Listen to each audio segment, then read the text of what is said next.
Throughout this interesting world of ours, there is tons of conspiracies ranging from Bigfoot to Loch Ness Monster, or North Korea is using Pokemon to spy on us. Yes, there's a long list of conspiracies, but none quite like this one. It looks like the GTA community have gone fully autistic on this one. With so many clinging to the idea that GTA 6 trailer is imminent, despite zero evidence, despite all games news leaking out before any kind of official announcement, not even hacking into Rockstar Company's servers, has revealed anything about the most basic facts of GTA 6. We know that it's almost certainly set in Vice City, GTA's version of Miami, and its the protagonists are a male and female duo fashioned after Bonnie and Clyde, and that is it. Various rumours suggest a release date of 2024 or 2025, but at this rate it seems like it won't be coming out until the end of the world, and even then it'd be too late. But no one seems to have any clue when the first trailer will appear, and yet fans are convinced that October 2023 is when Rockstar Games is going to drop its bombshell, and finally give us the fans the awaited announcement we've been waiting for. All of this is taken from a completely innocuous tweet about a new in-game t-shirt created to commemorate the Chinese Mid-Autumn Festival.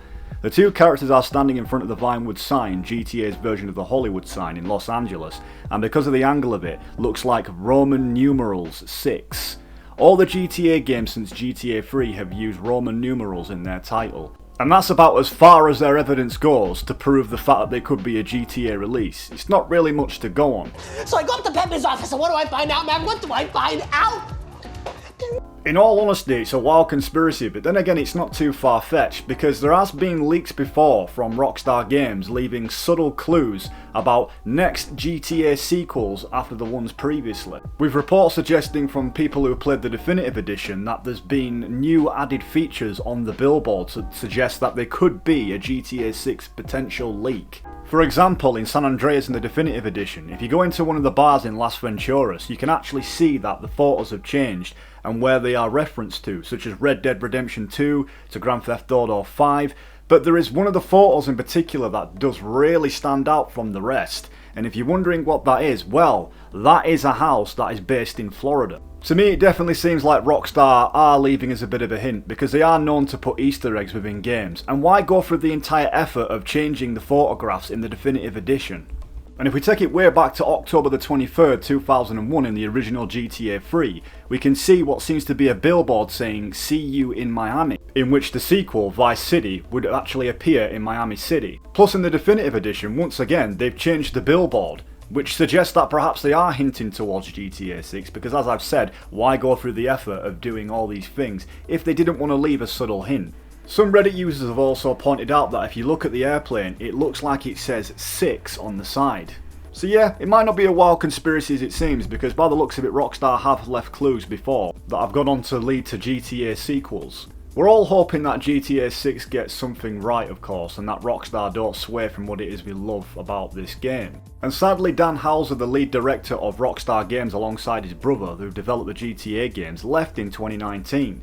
So it might just lack the appeal of what the rest of the games have. I mean, Dan's the reason behind the whole stories of Red Dead Redemption, Bully and most of the GTA games. And another massive concern for a lot of gamers, understandably in the video game industry, is political and identity politics, which have no place in video games, and any kind of movies or video games that do come out with these kind of implements always end up being shit. The big word going around between the community of Rockstar is that they're concerned that it possibly might just go woke, because apparently Rockstar have declined to move forward with GTA Online mode Cops and Crooks in the aftermath of George Floyd's death, which is completely irrelevant to the entire situation. It has nothing to do with the death of George Floyd for why they would remove a cool feature in a game. It's fucking pathetic.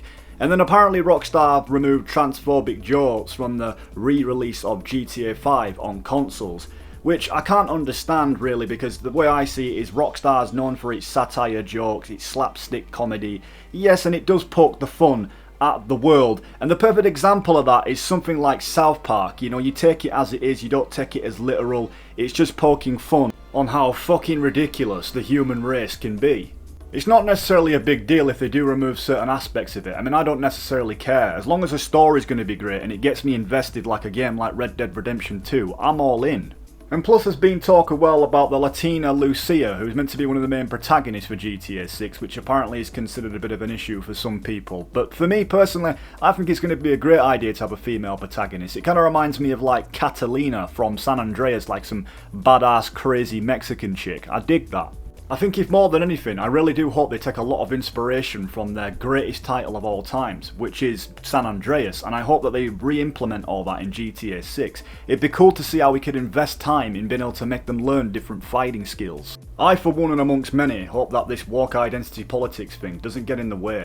Because in this brave new world, everybody is so offended and hurt by name calling. I mean, honestly, these people need to get over themselves. I've been called all kinds of names in the past, and I don't give a fuck. I just move on and get on with my life. A lot of bad things happen in this world, including bullying, and I don't advocate for it. But let's face facts. I mean, the woke community in itself, for the most part, are really full of narcissistic people that just love to talk about their identity and talk about politics, and it just doesn't fit in a place like video games. Apart from Rockstar Games, which does, because it's like a mirror comparison of our world in which it over elevates and throws on a lot of shade to some ridiculous things that happen in this world.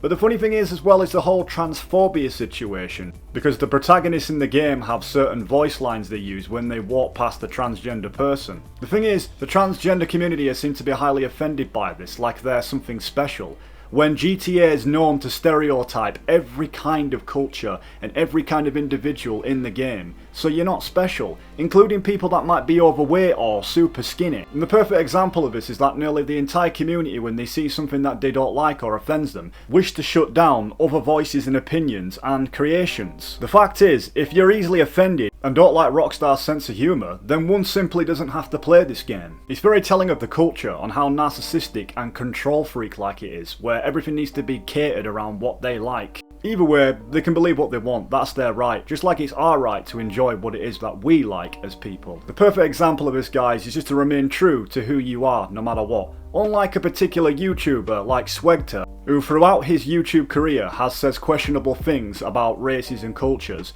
but yet at the same time panders to the transgender community and the woke community as a whole.